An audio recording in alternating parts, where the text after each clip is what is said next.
नमस्कार, मेरा नाम है सुशील सिंह और आप देख रहे हैं इक्वलेस। आज हम बात करेंगे 370 धारा के अबॉर्गेशन के नरेंद्र मोदी और अमित शाह के निर्णय की। बहुत सारे लोगों ने इस निर्णय पर सवाल उठाए, जम्मू कश्मीर से बहुत सारी आवाज़ें उठी। आपको याद है लगभग 1-1.5 साल तक इंटरनेट बंद रहा, बीच में चालू होता फिर बंद हो जाता। तो और बहुत दिनों तक, महीनों तक रादर वहाँ की लीडरशिप जेल में रही। वो लीडरशिप है कि नहीं, ये भी बहुत बड़ा सवाल है।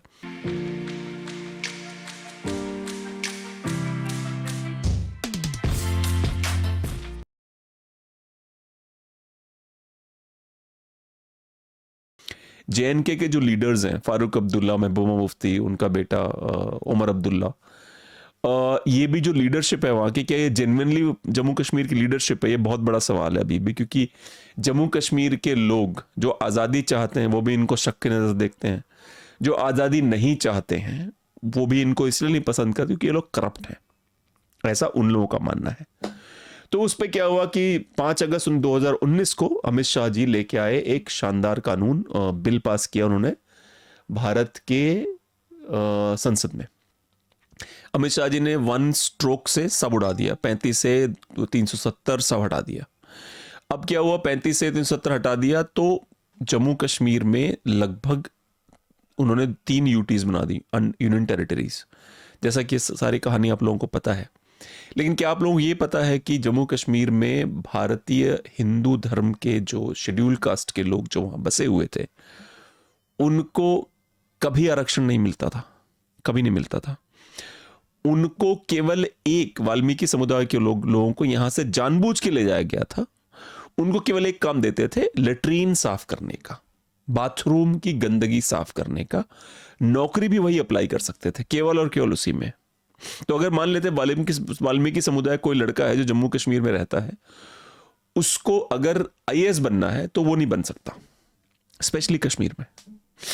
अब क्या हुआ, 35A जो था वो सबसे बड़ा बाधक था उसमें, तो उसको हटाया। अब अमित शाह जी नए और एक कानून लेके आए जिसके तहत उन्होंने डिलिमिटेशन कर दिया जम्मू कश्मीर का, और लद्दाख को अलग यूटी रखा जाएगा, लेकिन शायद जम्मू कश्मीर को मिला के एक स्टेटहुड दिया जाएगा उनको। डिलिमिटेशन हो गया है, सीटें बन गई है। कश्मीर को 47 सीटें मिली, लद्दाख को 43 सीटें मिली है। सॉरी, लद्दाख नहीं, जम्मू को 43 सीटें मिली है। तो इस मामले को लेके बहुत सारे लोग गए सुप्रीम कोर्ट गया। उनका यह था कि भाई 370 जो हटाया गया, जिस तरीके से हटाया गया है वो गलत है। उसमें सबसे बड़ा मुद्दा यह था कि जो कॉन्स्टिट्यूएंट असेंबली है जम्मू कश्मीर की, उसकी 2/3 मेजॉरिटी चाहिए होती है। ऐसा कहना है कि किसी भी 370 से रिलेटेड डिसीजन के लिए कॉन्स्टिट्यूएंट असेंबली का वोट करना अत्यंत आवश्यक है। तो उस मुद्दे को लेकर के गए ये लोग सुप्रीम कोर्ट में कि सुप्रीम कोर्ट में चैलेंज, और इन सब के मतलब जो भी देश विरोधी गतिविधियों में एक लॉयर का नाम प्रोमिनेंटली आपको मिलेगा, उनका नाम है कपिल सिब्बल। इसका मतलब ये नहीं वो देश विरोधी गतिविधियां कर रहे हैं, जो देश विरोधी गतिविधियां करते हैं उनको डिफेंड जो लॉयर करता है, और मैं उनको जज नहीं कर रहा हूं, उनकी भाई एज अ वकील उनके पास अधिकार है, पर जितने देशद्रोही टाइप के लोग होते हैं सबके केस इन्हीं के पास जरूर जाते हैं, as if he is the champion of traitors cause. देशद्रोहियों के कॉज का सबसे बड़ा योद्धा अगर कोई है वो कपिल सिब्बल। तो कपिल सिब्बल जी फिर पहुंच गए सुप्रीम कोर्ट, उन्होंने पूरा युद्ध लड़ा। 4-6 महीने से बहस हो रही थी, फाइनली आज निर्णय आ गया। सुप्रीम कोर्ट ने कहा है, 5 जजों की कॉन्स्टिट्यूशन बेंच, उन्होंने कहा कि भैया ऐसा है, ये नियम बिल्कुल सही है। जब इस मुद्दे का सवाल आया कि क्या जो कॉन्स्टिट्यूएंट असेंबली जम्मू कश्मीर की जो थी उसने अगर वोट नहीं डाले, तो उस पर चंद्रचूड़ जी का कहना था कि भैया ऐसा है, देश का राष्ट्रपति जो है उसके पास ओवर पावर करने का अधिकार है, और वो ले लिया उन्होंने।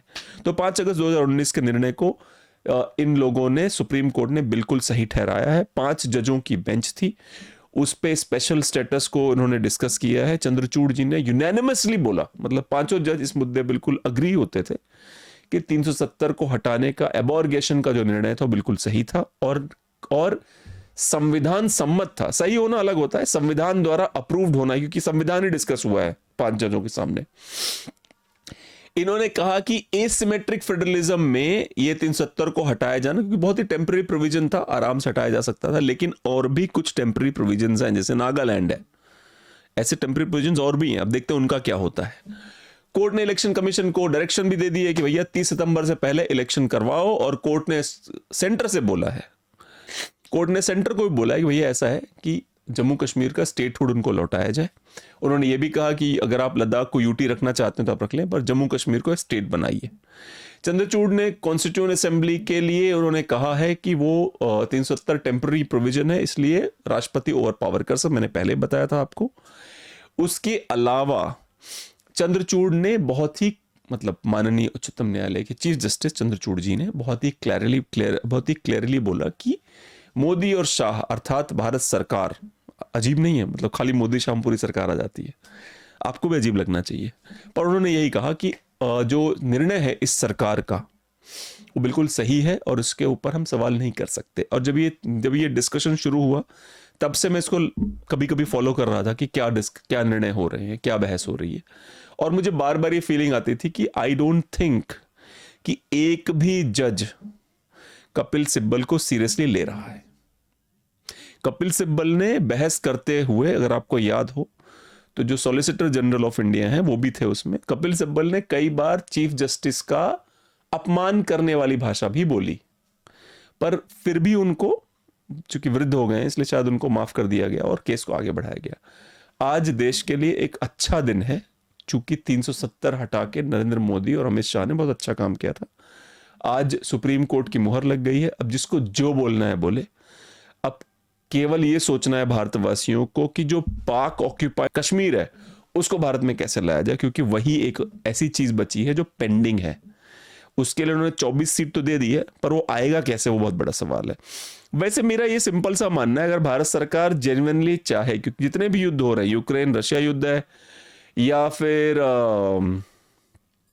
ये वाला युद्ध देख लीजिए जो हो रहा है इजराइल और हमास का, किसी भी युद्ध में, या अमेरिका ने इतने युद्ध लड़ डाले, कहीं भी न्यूक्लियर वेपन यूज नहीं हुए हैं।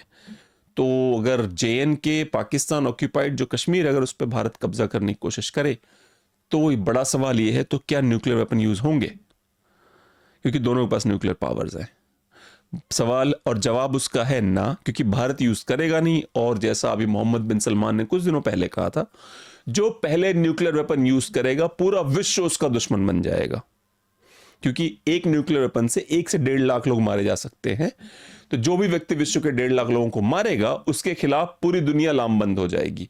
तो क्या ये हिंट है भारत के लिए कि आप जम्मू कश्मीर का वो अंग जो पाकिस्तान ने जबरदस्ती कब्जा कर रखा है, मेरे हिसाब से इनको गिलगित बल्तिस्तान पे कोशिश करनी चाहिए, क्योंकि गिलगित बल्तिस्तान तो मामला UN में भी नहीं है, वो तो बिल्कुल पाकिस्तान द्वारा जबरदस्ती कब्जा की हुई जगह है। देखते हैं कब ये लोग उस मुद्दे को सुलझाते हैं, और मेरे हिसाब से समय है इनके पास। 2023 के अभी जो इलेक्शन रिजल्ट आए उसने बीजेपी को बूस्ट किया है, मोदी जी और पावरफुल फील कर रहे हैं, हो सकता है 2024 में ऐसा कोई निर्णय ले लें तो बड़ी बात नहीं है। आज के लिए इतना ही। आप हमारे चैनल को सब्सक्राइब करें, हमारे वीडियोस को लाइक करें, और अगर आप हमारे विचारों से अग्री नहीं करते तो मेरे चैनल से दूर रहें। बहुत बहुत धन्यवाद, जल्दी ही मिलते हैं।